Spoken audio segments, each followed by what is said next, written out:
Hey, how you doing? Hello, how are you? Hello, hello, everybody. Um, we're talking about who's going to start first, so we're going to do it in last name alphabetical order. So I guess I'm going first. I'm Douglas Ridloff. And who's next? Okay, so hello, I'm Zavier Sabio, and that's my sign name. Hello, hello. My name is Anne. And hi, everybody. I am Alexandria Wailes. This is my sign. And we are here to talk about what? We're here to talk about DASL. We are talking about Directors of American Sign Language and Directors of Artistic Sign Language. And here, wow, you really just threw that out on the table, didn't you? Yeah, it seems that discussion topic, the artistic or the ASL, it's a pretty hot topic, and so I'm new to the ASL, new to the game here, so I feel thank you for being in the same room. I feel very respected, and I want to listen to everyone's perspective. And so you're newly in this, and you're getting some experience. So what is the difference between the American Sign Language and the artistic sign language? It seems as if that label or the ASL coach, ASL consultant for the movie industry. So I know you guys have worked in theater, and I did that once before, way back in Norway. Tidra Manu in Norway, and but they called me an ASL consultant. So I'm curious, what's your take on the difference, the ASL, between the artistic and the American Sign Language? Anne? Oh, come on, Alexandria.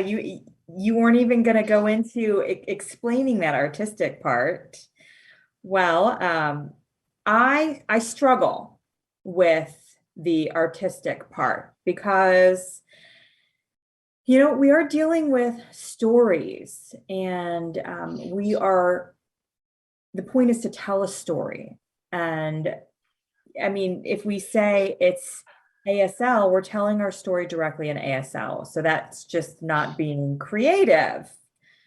But I do work in the theater, specifically theater interpreting here in New York City on Broadway, all these different shows. Gosh, over 90 different shows that I have worked on. I also work with deaf people on stage, consulting that DASL. And for that, and also for TV and film, the artistic part only seems to show up when it's a stage presence and it requires some type of creativity behind it. It's not kind of part of our everyday daily sign language of what we see. It's not part of our daily language. Yeah, Alexandra here. So yes, absolutely what you say, Anne, about being on stage. I believe I've worked on a lot of Broadway and off Broadway, and part of the creative team and part of the show, they have characters who are deaf, and maybe there's several, or one hearing person maybe needs to learn sign language, and so there's a whole performance to it. But that creativity of the show, the sign language molds into that, and it is American Sign Language. However, it is with a very specific intent. It's not just my everyday ASL that I throw on stage. So I really do think that we talk about these characters and we talk about the relationships and the scope of the sign language skills. And it's not just by the actors, but it's also with the character, whether they sign in one way and it's very fluent, and one is very kind of a jagged sign. And and very straightforward. So there's all these different ways to do it, and it's all about the context and how you are on stage. And it's whether you are part of an upper echelon area, or if you are grassroots, and you're going to sign a little differently. So those are all parts of it that mold into what a director envisions for these characters and what this character envisions for themselves. And you mold that all into there, and actors have their own input as well. So I'm not doing the work for them. It's a partnership deal, and we collaborate.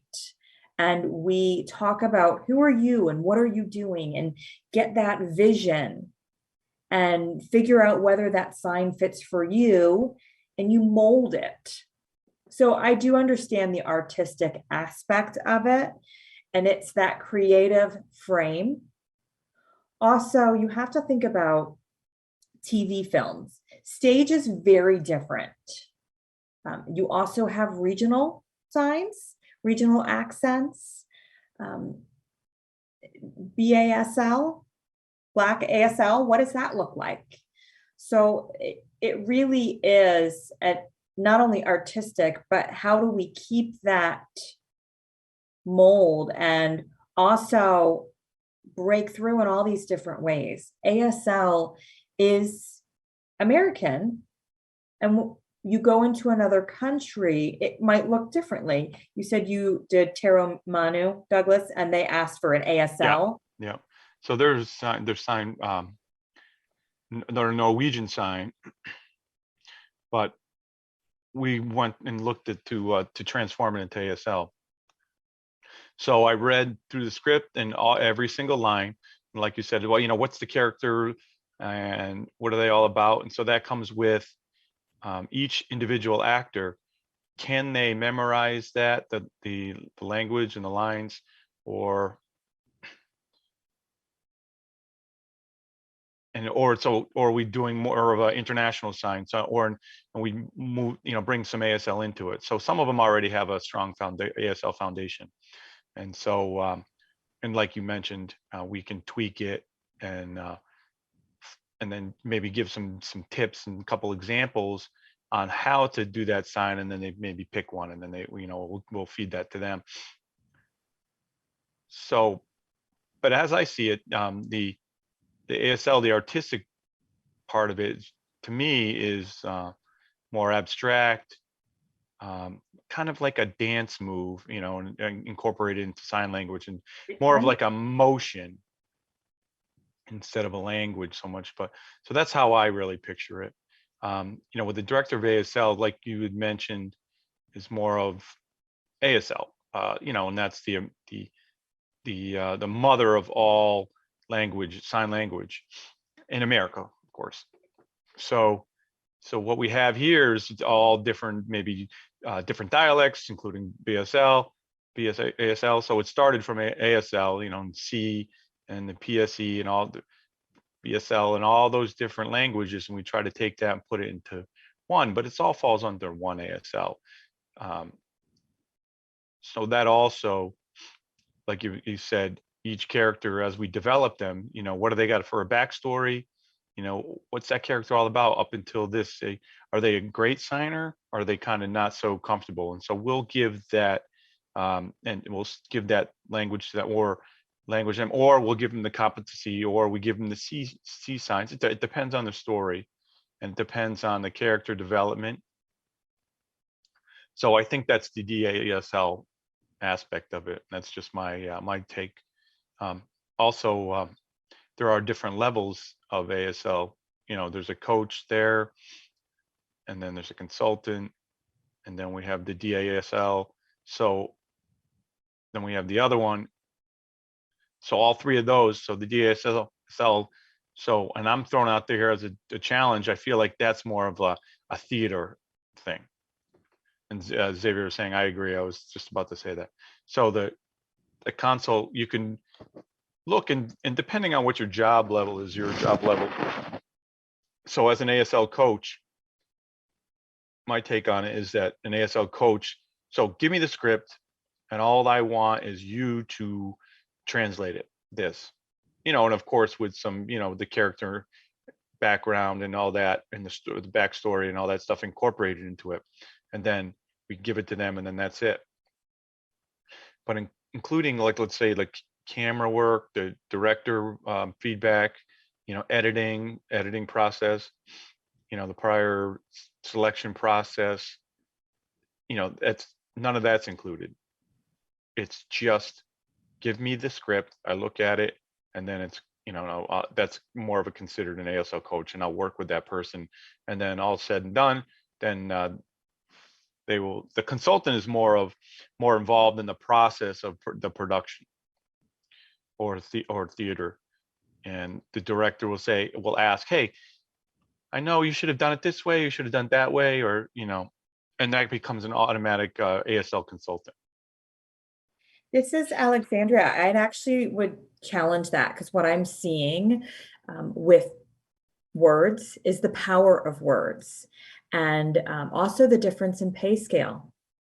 A coach gets a little bit less. A consultant is a little bit more focused on the accessibility portion. So they think about the audience perspective rather than the creative perspective. So it is very interesting. Directors feel like they'll say, okay, you're all in. How many hours do you spend on set every day? Whereas a coach, you look at that a little differently. So what is the power of a word? We want to recognize and give merit to those who are doing all of that work. So what should the label be to actually honor the amount of work that they're actually entailing in this? Yeah, I've noticed throughout my work with several productions that there's a dialect coach as well. So I'm watching the dialect coach and studying that role. What's he doing? And comparing that, my job, and that it parallels that. So I learned that I'm more than an ASL coach. So from here on out, I'm going to say it's a consultant response. So they will just sit in a room in the dialect, and they'll say, wait, and they'll let them know, hey, you need to write directly to the actor. We're going to need to fix that or whatever, tweak it, while I have to be in the location behind the TV, behind the camera, and I may have to go to the director and I have to work with the director as well. So that becomes more of responsibility. So from my experience, from Quiet Place Part 1 and 2, so look, we're all, then the first one, we're more structured now, hook, line, and echo. It's very different. I have a very, very different role. So those first two are still it's more of an ASL coach role. It's a crew job, basically. And the actor may say, hey, Now let's clarify. We love. Oh yeah, they're all great. Yeah, they're amazing. This is Zavier. Do right. No, all positions. There's nothing wrong with any of those positions. It's just a matter of what the situation you're in at that moment. An ASL coach may be right for that specific project, and that works fine. The artistic signer may, that may work as well.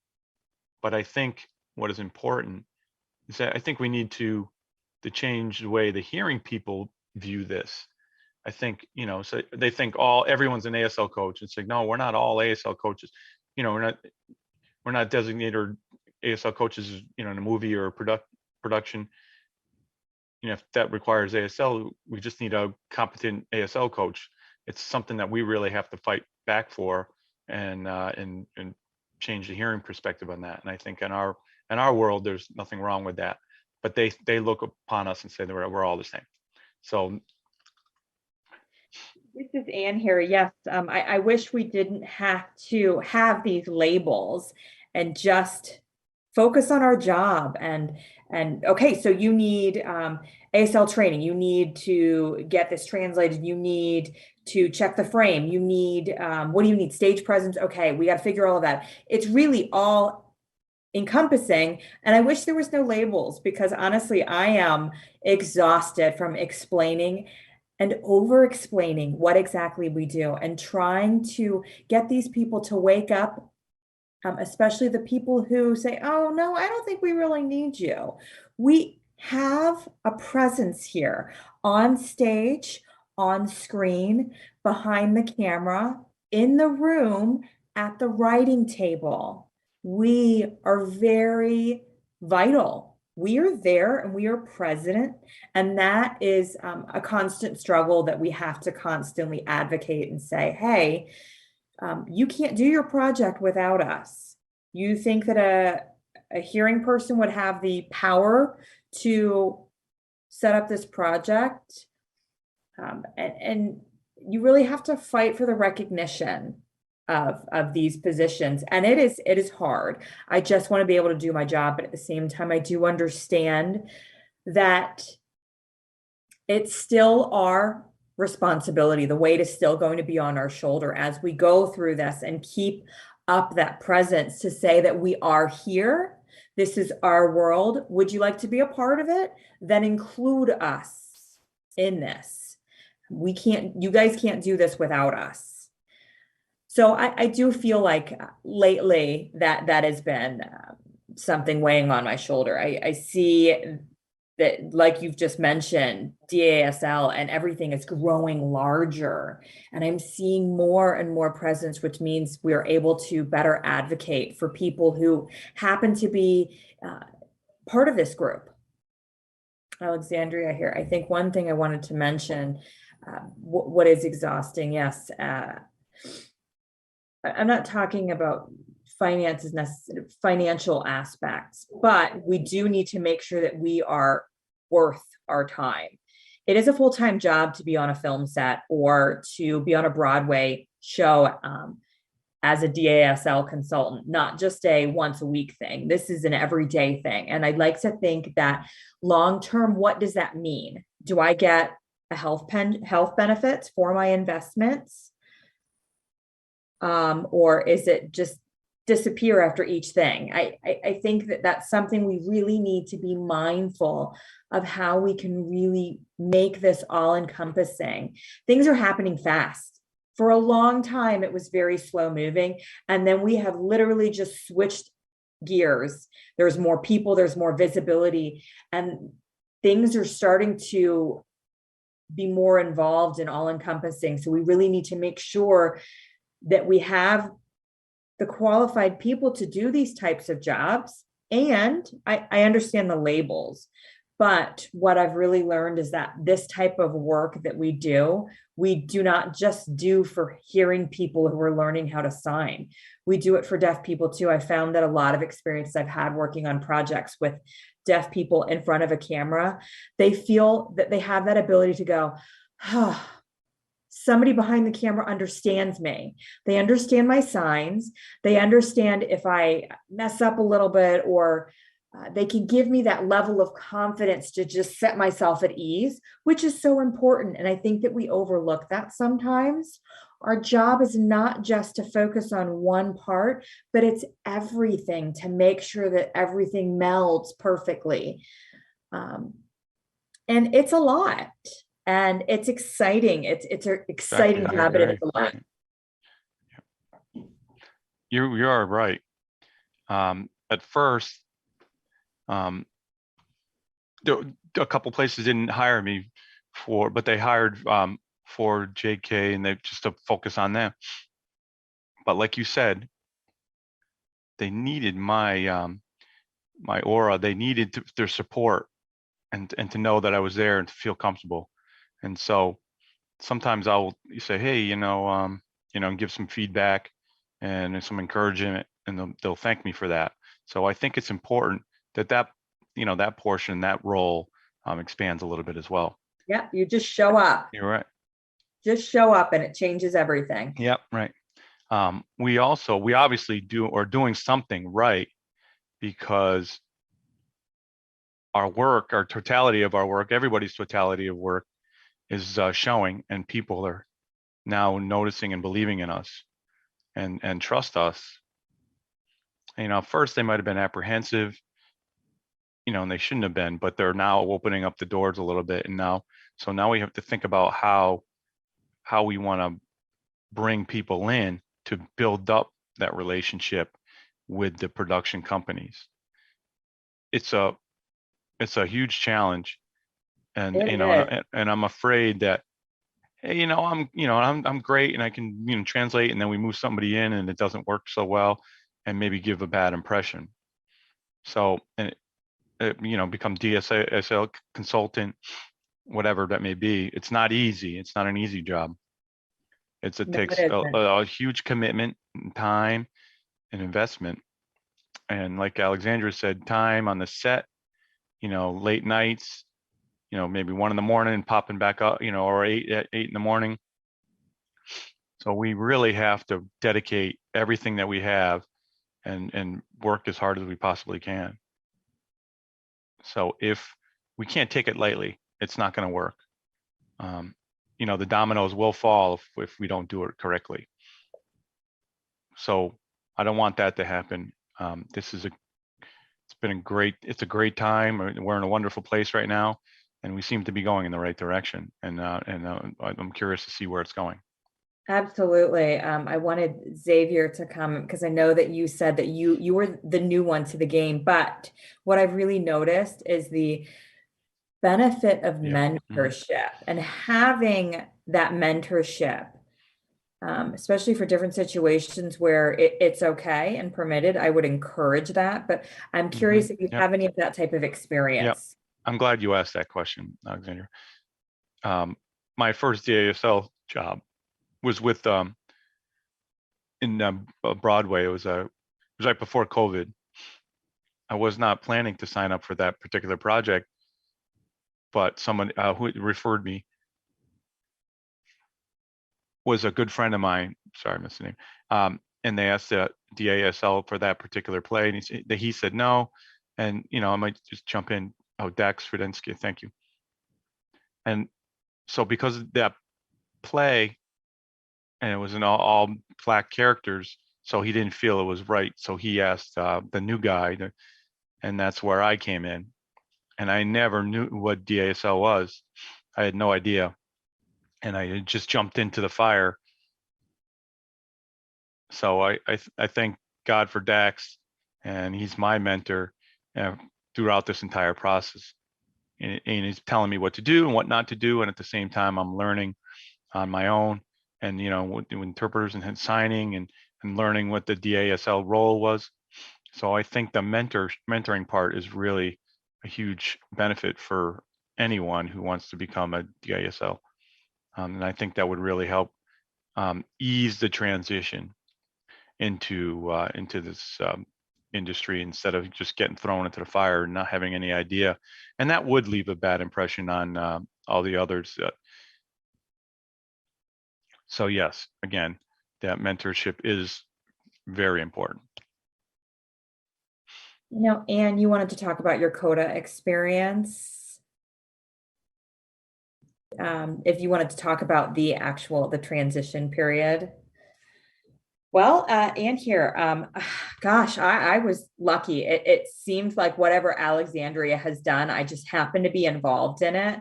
Or I get jumped into it in the long run. But for CODA, yes, Alexandria started years before with meeting with the director. And by the way, it was so important having a deaf person involved in the process in the very beginning, before filming, but in the beginning with the story and talking about the story. That is where Alexandria started with this story, with CODA. I was working in TV, and I would say, hey, can I meet with a writer? And maybe we can get involved in that way. And that would help. It helps to get involved in the beginning and not at the end, or not at the stage of filming. It's so powerful to get involved in the writing process. So Alexandria was just so lucky. I was lucky to be pulled along with Alexandria, and I can't even tell you the power of this situation. Having both of us on set with the director who was advocating for this and wanted to get this right every step of the way, wanted involvement in every step of the way. The director wanted the most authentic performance from these actors, and being there every step of the way just was an absolute relief, I think, because we were able to share the energy back and forth between us, the power of communication, the vibes. Talking with these actors, we're all deaf, and we are not able to do this alone. One DASL can be very, very overwhelming. And having that bounce off to check each other's vibes and see if we're feeling the right thing was amazing. And I loved that. I loved every aspect of that for all production. Alexandria here. Yes, I think for Coda, our director, Shian Hender, pulled me in very early in the process. Opened up that script and said, all right, this is what we're going to do. And she was willing to change the writing to come out with a better outcome. It was incredible. And I am incredibly thankful because there are so many people out there like that. We just need to encourage them because it would really show the work, and we'd be able to show that work ahead of time rather than last minute trying to make these edits and changes. And I've also seen how we've been able to be more inclusive, whether you're an actor in front of the camera, because now we are seeing so many deaf actors on screen. It is amazing. It's awesome. Many superheroes too. So the deaf actors, whoever joins any project, they now have some power. They can request and say, hey, I need a DASL. We all need DASLs on stage. Please include that in the contract, include it in your negotiation. Never go ahead with a project without asking for a signed agreement with a DASL involved on the project. That gives you the power to say that. Just like so many hearing people, they have specifically things included on their contract. You must include this and you must include this. I think that actors have that power. And also ask for these things in your contract. And FYI, this is different from an interpreter. It is not the same thing as an interpreter. So you have to ask for those two separate things. It's very different. And it's nice, the last few projects that we worked on, we had screened out some interpreters. Some interpreters were overdoing things over what we needed, and we had maybe had to keep them in check a little bit. And we did have to get rid of a few of them. People who had followed the code of ethics that had lasted longer. And we have a mouth. We may not speak, but we do have a mouth to inform, say this one's good, these are good, they're good, and and those labels are out there because we don't want to fuck around with our deaf community. We treasure and we're going to protect ourselves in this community. We want to make sure this shines as much as possible, and rather than and you want someone being taking over and out. Yeah, absolutely. Obviously, I don't want to end on this discussion of DASL. I think that we still, like Zavier said, DASL really depends on the context, the situation. I think that will always be an ongoing adjustment. I think it's a wonderful conversation to continue to explore and pull attention to this. We really cherish and value our language, the creativity, the culture, the history, the stories, everything that I've mentioned in this short time. But all of this information, we need to take this and continue having it in everybody's purview. This is important. This is valuable. And how do we continue that while you're in a project? Yes, I second that. I will third that.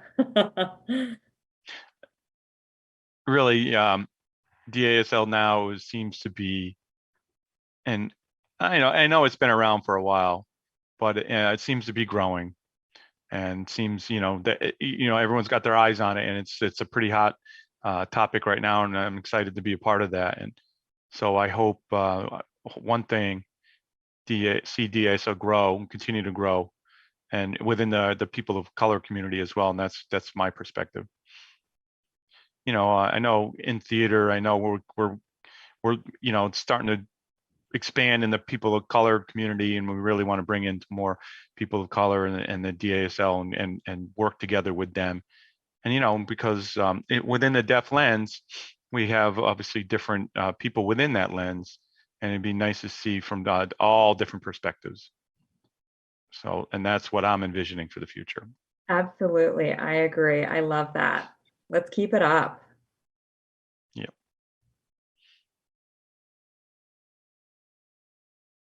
Thank you, everybody. All right. Thank you very much. I very much. really had enjoyed this, and I look forward to having more conversations.